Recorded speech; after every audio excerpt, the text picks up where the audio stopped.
नमस्कार साथियों, आप देख रहे हैं सिद्धार्थ लर्निंग चैनल पर मेवाड़ का इतिहास। आपका हार्दिक अभिनंदन है। और आज का टॉपिक हमारा मेवाड़ का इतिहास है, जिसमें संपूर्ण तरीके से एक भी बिंदु को न छोड़ते हुए आपके लिए वीडियो बनाई गई है और बहुत जल्द से जल्द समय में संपूर्ण वीडियो को आपके समक्ष प्रस्तुत किया जा रहा है। तो दोस्तों देख लीजिएगा किस प्रकार है। और यदि आपको वीडियो पसंद आए तो दोस्तों चैनल को सब्सक्राइब, लाइक और शेयर बटन ज़रूर दबा दीजिएगा और नोटिफिकेशन बेल आइकन को ज़रूर दबा लेना, क्योंकि आने वाली वीडियो फिर से आपको जल्दी से जल्दी प्राप्त हो सके। तो चलते हैं दोस्तों, देख लीजिएगा। मेवाड़ है, मेवाड़ का क्या क्षेत्र है। मेवाड़ के प्राचीन नामों में मेवाड़ का क्षेत्र आता है उदयपुर, चित्तौड़गढ़, भीलवाड़ा और राजसमंद। इस क्षेत्र को हम मेवाड़ के नाम से जानते हैं दोस्तों। मेदपाट क्यों कहा जाता है? क्योंकि मेर जनजाति के कारण इसे मेदपाट कहा जाता है। प्राचीन नाम इसका प्रागवाट के नाम से है और शिवी जनपद भी कहलाता था। तो महाभारत कालीन जो समय था, इसकी राजधानी उस समय मध्यमिका या नगरी कहलाती थी और इसका उल्लेख पतंजलि के महाभाष्य एवं गार्गी संहिता में मिलता है दोस्तों। शिवी जनपद का उल्लेख कहाँ मिलता है? महाभारतकालीन नाम है शिवी जनपद और इसकी राजधानी कहलाती थी मध्यमिका या नगरी, और इसका उल्लेख मिलता है दोस्तों पतंजलि के महाभाष्य में और गार्गी संहिता में मिलता है। आगे चलते हैं दोस्तों। गुहिल वंश की उत्पत्ति किस प्रकार हुई थी? दोस्तों 566 ईस्वी की बातें हैं। इस वंश की नींव गुहिल अथवा गुहादित्य ने रखी थी और इसी के नाम पर इसके वंशज गुहिलोत कहलाए। 566 ईस्वी को ध्यान रखना दोस्तों। 566 ईस्वी में क्या हुआ? गुहिल नाम का एक राजा हुआ था, शासक हुआ था, जिसने गुहिल वंश की स्थापना की थी, जिसे गुहादित्य भी कहते हैं। फिर उसके वंशज हुए तो वो गुहिलोत कहलाए। आगे देखिए दोस्तों, इनकी उत्पत्ति के संबंध में कुछ मत प्रचलित हैं दोस्तों। आइए उनको मत को देखते हैं।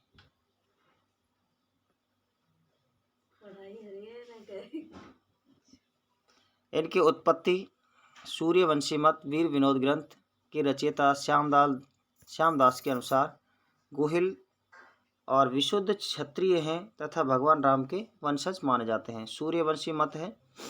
इन्हें देखते सूर्यवंशी मत के अनुसार क्या है? वीर विनोद ग्रंथ के रचयिता श्यामल दास के अनुसार कहा गया है कि दोस्तों गुहिल विशुद्ध क्षत्रिय हैं तथा भगवान राम के ये वंशज माने जाते हैं। आगे देखिए दोस्तों, वीर विनोद के अनुसार गुहिल वल्लभी गुजरात से आए हैं। वीर विनोद की पुस्तक के अनुसार, श्यामल दास के अनुसार गुहिल कहाँ से आए हैं? वल्लभी गुजरात से आए हैं। और वल्लभी को ध्यान रखिए दोस्तों, वल्लभी में जैन ग्रंथ है, जैन जो धर्म है उसकी द्वितीय संगति भी वल्लभी में हुई थी दोस्तों। आगे चलते हैं। कर्नल जेम्स टॉड ने भी इन्हें वल्लभी के शासकों से संबंधित माना है। जेम्स टॉड ने दोस्तों, कर्नल जेम्स टॉड ने। ब्राह्मणों का क्या मत है? ये आहट से प्राप्त लेख के आधार पर D.R. भंडारकर गुहिलों को ब्राह्मण मानते हैं तथा आनंदपुर गुजरात से आया हुआ बताते हैं। आनंदपुर गुजरात से आया हुआ बताते हैं दोस्तों। आनंदपुर गुजरात से कौन मानते हैं? D.R. भंडारकर। यहाँ देखिए D.R. भंडारकर क्या कह रहे हैं? गुहिलों को ब्राह्मण मानते हैं, आनंदपुर गुजरात से आया हुआ बताते हैं। और देखिए दोस्तों, और भी मत है। नैणसी जो है, ये लिखने में थोड़ा अलग है। नैणसी के अनुसार इस वंश की 24 शाखाएं थी। नैणसी के अनुसार मेवाड़ के गुहिल वंश की कितनी शाखाएं थी? तो ये 24 शाखाएं थी दोस्तों। और इनमें सबसे अधिक प्रसिद्ध मेवाड़ के गुहिल थे। मेवाड़ के गुहिल ही सबसे प्रसिद्ध थे। विदेशी मतों के अनुसार अबुल फजल के अनुसार गुहिल ईरान के बादशाह नवशेखा के आदिल की संतान है। नवशेखा जो है, नवशेखा आदिल, उसकी संतान माना है विदेशी मत के अनुसार, अबुल फजल के अनुसार। आगे देखिए दोस्तों, निष्कर्ष में क्या है? गौरीशंकर हीराचंद ओझा इन्हें सूर्यवंशी क्षत्रिय मानते हैं और यही मत सर्वमान्य है। इसे ध्यान रखना है दोस्तों आपको। गौरीशंकर जो हीराचंद ओझा है, इन्हें सूर्यवंशी मानते हैं। किन्हें? गुहिलोत अर्थात गहलोतों को, जो गुहादित्य के द्वारा जिस वंश की नींव पड़ी है 566 ईसा पूर्व में। ये इन्हें क्या मानते हैं? ये इन्हें सूर्यवंशी क्षत्रिय मानते हैं। ठीक है, आगे देखते हैं। मेवाड़ के शासक हिंदुआ सूरज कहलाते हैं। क्या कहलाते दोस्तों? हिंदुआ सूरज कहलाते हैं मेवाड़ के शासक। ये ध्यान रखना दोस्तों। देख लीजिएगा, हमने आपके जो इस टॉपिक है, इस टॉपिक से एक भी प्रश्न को नहीं छोड़ा है। आप किसी भी बुक को उठा करके देख लीजिएगा। अच्छे तरीके से हमने इम्पोर्टेंट सारे के सारे टॉपिक्स को इसमें ले लिया है और इसमें इम्पोर्टेंट जो आपके बिंदु हैं उन्हें भी शामिल कर लिया है। देखिए, यह विश्व का प्राचीनतम राजवंश है। विश्व का सबसे प्राचीनतम राजवंश है मेवाड़ का राजवंश, गोहिल वंश, जिसने एक ही क्षेत्र पर सर्वाधिक समय तक शासन किया है। दोस्तों आगे चलते हैं। मेवाड़ के शासकों का राज तिलक ऊंदरी गांव के भील सरदार करते हैं। कौन करते हैं? ऊंदरी गांव के भील सरदार। ये बहुत ही आपके लिए इम्पोर्टेंट है दोस्तों, इसको याद रखना। मैं आपके लिए इसलिए कह रहा हूँ क्योंकि ये प्रश्न ही ऐसा है। मेवाड़ के शासकों का राज तिलक कौन से भील सरदार करते थे? तो ऊंदरी गांव के भील सरदार करते थे। किस गांव के करते थे? ऊंदरी गांव के। आगे चलते हैं। मेवाड़ के राज चिन्ह में मेवाड़ राणाओं के साथ भीलू का चित्रण भी किया गया है। मेवाड़ का जो राज चिन्ह है उसमें मेवाड़ राणाओं के साथ में भीलू का चित्रण भी किया गया है, भीलों के सरदार का। आगे देखिए, मेवाड़ के शासक स्वयं को एकलिंगनाथ जी का दीवान मानते हैं। मेवाड़ के शासक है जो एकलिंगनाथ जी का दीवान मानते हैं अपने आप को, और एकलिंगनाथ जी मेवाड़ का वास्तविक शासक मानते हैं। एकलिंगनाथ जी को मेवाड़ का वास्तविक शासक मानते हैं। आगे देखिए दोस्तों, प्रश्न तो आपके इनसे बाहर कहीं जा ही नहीं सकता। इस तरीके से आपको आपके सारे नोट्स तैयार किए गए हैं। दोस्तों यदि पीडीएफ आपको चाहिए तो हमारा टेलीग्राम चैनल है सिद्धार्थ ई लर्निंग के नाम से। यदि आपको टेलीग्राम से चाहिए या अपना पर्सनल अकाउंट पर चाहिए व्हाट्सएप पर, तो आप हमें कमेंट्स में अपने व्हाट्सएप नंबर डाल सकते हैं या फिर टेलीग्राम पर सिद्धार्थ ई लर्निंग चैनल पर जुड़ सकते हैं दोस्तों। आगे देखिए दोस्तों, मेवाड़ के राज्य में जो दृढ़ राखे धर्म को तिहि राखे करतार पंक्तियां उत्कीर्ण है। दोस्तों गोहिल, यहाँ पर गोहिल का अन्य नाम क्या है? गुहादित्य है। दोस्तों गुहादित्य, पिता का नाम है शिलादित्य। गुहादित्य भी कहते हैं। पिता का नाम शिलादित्य है, माता का नाम पुष्पावती है और इसे पालन पोषण करने वाली का नाम है कमलावती, जो धाय माँ कहलाती है। अच्छा दोस्तों आगे चलते हैं और देखिएगा, गोहिलों का संस्थापक कहलाता है, आदि पुरुष कहलाता है, मूल पुरुष कहलाता है और आदि नामों से इसे जाना जाता है गुहादित्य को। आगे देखिए, बापा रावल का समय होता है 734 से 753 ईस्वी का। इसमें देखिए दोस्तों, वास्तविक नाम बापा रावल का वास्तविक नाम दोस्तों कालभोज कहलाता है। बापा रावल का वास्तविक नाम कालभोज। दोस्तों आपको वीडियो आपको पसंद न आए भले ही, लेकिन दोस्तों बिना मेहनत के कुछ भी नहीं होता है। बड़ी ही मेहनत के साथ इसे तैयार किया जाता है और बड़ी ही मेहनत के साथ इसे आप लोगों को याद भी करना है। आप इसे 2 या 3 बार अभ्यास करेंगे तो दोस्तों ये आपके, मैं बताता हूँ, बिल्कुल सटीक से याद हो जाएगी दोस्तों। तो देख लीजिएगा, बप्पा रावल का वास्तविक नाम कालभोज था। रणकपुर प्रशस्ति में कालभोज एवं बप्पा रावल को अलग अलग आदमी बताया गया। दोस्तों अलग अलग आदमी बताया गया रणकपुर में। रणकपुर की जो प्रशस्ति है उसमें कालभोज और बप्पा रावल को अलग अलग आदमी बताया गया है। दोस्तों ये प्रश्न बन सकता है, कौन सी प्रशस्ति में कालभोज को अर्थात बप्पा रावल को अलग अलग आदमी बताया गया है? तो रणकपुर प्रशस्ति है। बप्पा रावल क्या थी? एक उपाधि थी दोस्तों। बप्पा रावल तो क्या थी? एक उपाधि थी। इसे मेवाड़ का वास्तविक संस्थापक कहा जाता है। मेवाड़ का वास्तविक संस्थापक किसे कहा जाता है दोस्तों? तो मेवाड़ का वास्तविक संस्थापक कहा जाता है बप्पा रावल को। अच्छा ठीक है, आगे देखते हैं। बप्पा रावल जो है हारित ऋषि का अनुयायी था। ठीक है, बप्पा रावल हारित ऋषि का अनुयायी था। इसने हारित ऋषि के आशीर्वाद से 734 ईस्वी में मान मौर्य अर्थात चित्तौड़ का जो राजा था उसको हराकर चित्तौड़ पर अधिकार कर लिया था। तो चित्तौड़ पर अधिकार कब किया था दोस्तों? इसने 734 ईस्वी में इसने चित्तौड़ पर अधिकार कर लिया था। जो मान मौर्य शासक था चित्तौड़ का, उसे हरा दिया था और अपना चित्तौड़ पर अधिकार कर लिया था। ये हारित ऋषि के आशीर्वाद से ऐसा हुआ था। उन्होंने भविष्यवाणी की थी कि बप्पा रावल एक दिन अच्छा शासक बनेगा। तो देखिए दोस्तों, बप्पा रावल, अच्छा ठीक है, बप्पा रावल जो है उन्होंने नागदा को अपनी राजधानी बनाया।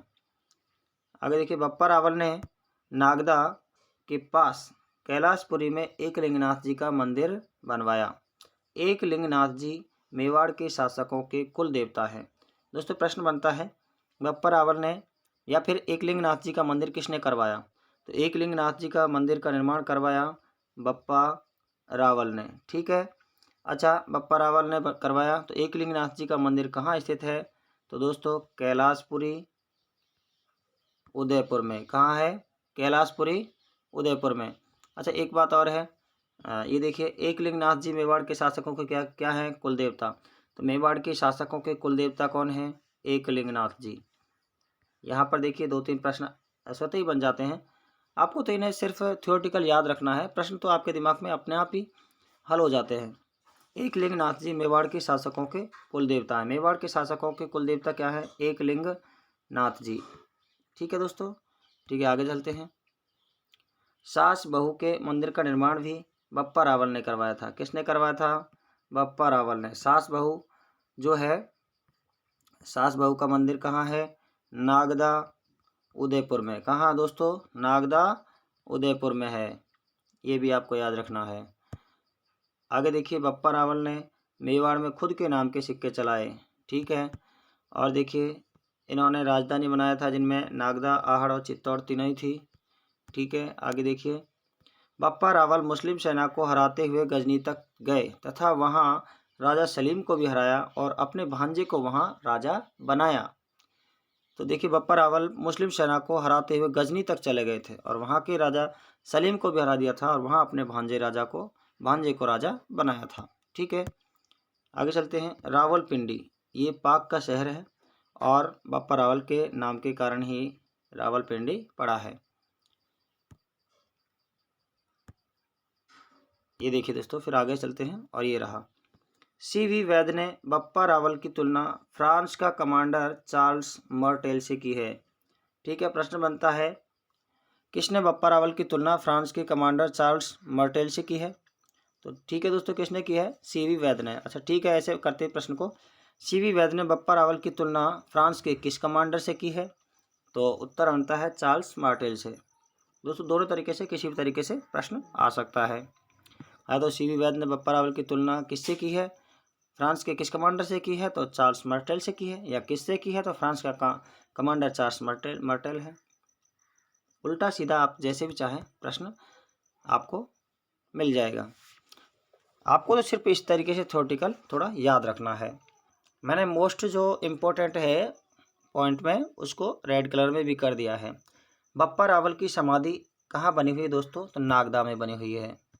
ये भी ठीक है, नागदा। बप्पा रावल की समाधि बनी है दोस्तों नागदा में, जिसे बप्पा रावल का स्मारक के नाम से जाना जाता है। ठीक है, उपाधियाँ क्या हैं इसकी? उपाधियों में इन्हें हिंदू सूरज कहा जाता है। किसे? बप्पा रावल को हिंदू सूरज कहा जाता है, राजगुरु कहा जाता है और चकवई, चारों दिशाओं को जीतने वाला हिंदू सूरज, राजगुरु, चकवई किसकी उपाधियां हैं दोस्तों? इस प्रकार प्रश्न हो सकता है। या फिर इनमें से कौन सी उपाधि बप्पा रावल की नहीं है? एक भिन्न दे सकती है, भिन्न भी दिया जा सकता है, जिसमें से कौन सी नहीं है दोस्तों। ठीक है, आगे चलते हैं। दूसरा शासक है अल्लट, 951 से 971 का है। ठीक है, मूल नाम है आलू रावल। मूल नाम क्या है दोस्तों? आलू रावल। मूल नाम क्या है? आलू रावल है, याद रखना है। अल्लट का मूल नाम क्या है? आलू रावल है। ठीक है, इसने आहड़ को अपनी राजधानी बनाया था। ठीक है, बप्पा रावल ने नागदा को पहले राजधानी बनाया था। ठीक है, इसने आहड़ को अपनी राजधानी बनाया है। आगे चलते हैं। इसने आहड़ में वराह मंदिर का निर्माण करवाया था। अल्लट ने वराह मंदिर का निर्माण करवाया था और बप्पा रावल ने एकलिंगनाथ जी के मंदिर का निर्माण एकलिंगनाथ जी के मंदिर का निर्माण करवाया था कैलाशपुरी उदयपुर में। ठीक है, आगे चलते हैं। सबसे पहले मेवाड़ में नौकरशाही की स्थापना किसने की थी? तो अल्लट ने की थी। किसने की थी? अल्लट ने। अल्लट का मूल नाम आलू रावल। ठीक है, राजधानी आहड़ को बनाया, निर्माण किया वराह मंदिर का। सबसे पहले मेवाड़ में नौकरशाही की स्थापना अल्लट ने की। ठीक है, आगे चलते हैं। इसने हूण राजकुमारी हरिया देवी से शादी की थी। इन्होंने जो हूण राजकुमारी है हरिया देवी, उससे शादी की थी दोस्तों। ठीक है, हरिया देवी से। आगे चलते हैं दोस्तों। जगत उदयपुर में अंबिका माता के मंदिर का निर्माण भी किसने करवाया था? अल्लट ने। 2 मंदिर हो गए, एक वराह मंदिर हो गया, ठीक है, और एक हो गया आपका अंबिका माता का मंदिर। वराह मंदिर और अंबिका माता का मंदिर दोनों का निर्माण अल्लट ने करवाया था, अर्थात आलू रावल ने करवाया था। ठीक है दोस्तों, आगे देखते हैं। अंबिका माता के मंदिर को मेवाड़ का खजुराहो कहा जाता है। किस मंदिर को मेवाड़ का खजुराहो कहा जाता है? अंबिका माता के मंदिर को मेवाड़ का खजुराहो कहा जाता है। आगे चलते हैं दोस्तों, देखिए जैत्र सिंह का नाम आता है। जैत्र सिंह 1213 ईस्वी से 1250 ईस्वी तक, 1213 से 1250 तक देखते हैं। जैत्र सिंह का शासनकाल मध्यकालीन मेवाड़ का स्वर्णकाल कहलाता है। जैत्र सिंह का शासनकाल मध्यकालीन मेवाड़ का स्वर्णकाल कहलाता है। भूताला का युद्ध हुआ था जैत्र सिंह के समय 1227 ईस्वी में, बहुत ही प्रसिद्ध है, जैत्र सिंह और इल्तुतमिश के बीच। इसमें जैत्र सिंह विजयी होता है। कौन होता है? जैत्र सिंह। ठीक है, युद्ध क्यों हुआ था? इल्तुतमिश गुजरात के लिए जब अपने युद्ध करने के लिए जा रहे थे, वहाँ से निकल करके उसकी सेना जा रही थी, तो यहाँ पर जैत्र सिंह के पिता ने इनसे कर लिया था, मार्ग कर होता है, तो इससे ये नाराज थे और उधर से आते समय इन्होंने मेवाड़ को तहस तहस नहस कर दिया था। इसी कारण जैत्र सिंह और इल्तुतमिश के बीच में भूताला का युद्ध हुआ था दोस्तों। ठीक है, भूताला का युद्ध हुआ था 1227 ईस्वी में, और इस युद्ध की जानकारी जय सिंह सूरी की किताब हम्मीर मदमर्दन से मिलती है। हम्मीर मदमर्दन किसके द्वारा लिखित है? जय सिंह सूरी के द्वारा लिखित है। इस युद्ध की जानकारी, किस युद्ध की? भूताला युद्ध की जानकारी किस पुस्तक से मिलती है? तो इसकी जानकारी मिलती है दोस्तों जय सिंह सूरी के द्वारा रचित हमीर मदमर्दन की किताब से, हमीर मदमर्दन की किताब से मिलता है। ठीक है, आगे चलते हैं दोस्तों। 1250 से 1273 में महारावल तेज सिंह के समय कमल चंद्र के द्वारा श्रावक प्रतिक्रमण सूत्र चूर्णी चित्र बनाया गया था। 1250 से लेकर 1273 की बात है। महारावल तेज सिंह का शासन था। उस समय कमल चंद्र के द्वारा दोस्तों श्रावक प्रतिक्रमण सूत्र चूर्णी चित्र बनाया गया था दोस्तों। बहुत ही इंपॉर्टेंट चित्र है, चित्रकार के अपनी शैली में आ सकता है।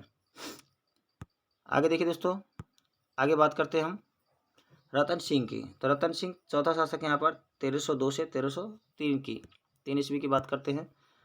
यह रावल शाखा का अंतिम शासक था। रतन सिंह रावल शाखा का अंतिम शासक था। रतन सिंह की रानी पद्मनी, जो सिंगल द्वीप के राजा गंधर्व सेन की पुत्री एवं चंपावती की क्या थी? पुत्री थी। चंपावती की पुत्री थी। राघव चेतन नामक एक ब्राह्मण था जिसने पद्मनी की सुंदरता का वर्णन अलाउद्दीन खिलजी के समक्ष किया था। क्योंकि रावल रतन सिंह ने इस राघव चेतन को अपने दरबार से निकाल दिया था, इसलिए इन्होंने अलाउद्दीन खिलजी के समक्ष अलाउद्दीन खिलजी के समक्ष रानी पद्मनी की सुंदरता का वर्णन किया और पद्मावती को पाने हेतु खिलजी ने चित्तौड़ पर आक्रमण कर दिया। और वास्तविक कारण तो कुछ और ही थे, लेकिन दोस्तों तो देखते हैं वास्तविक कारण क्या थे। आक्रमण का कारण, क्या कारण था? पहला है अलाउद्दीन खिलजी साम्राज्यवादी महत्वाकांक्षा रखता था। ठीक है, साम्राज्यवादी था।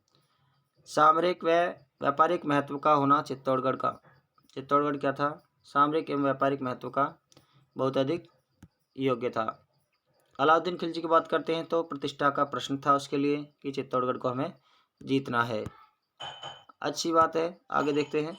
चित्तौड़ का बढ़ता हुआ प्रभाव भी सुल्तान की आंखों में खटक रहा था दोस्तों।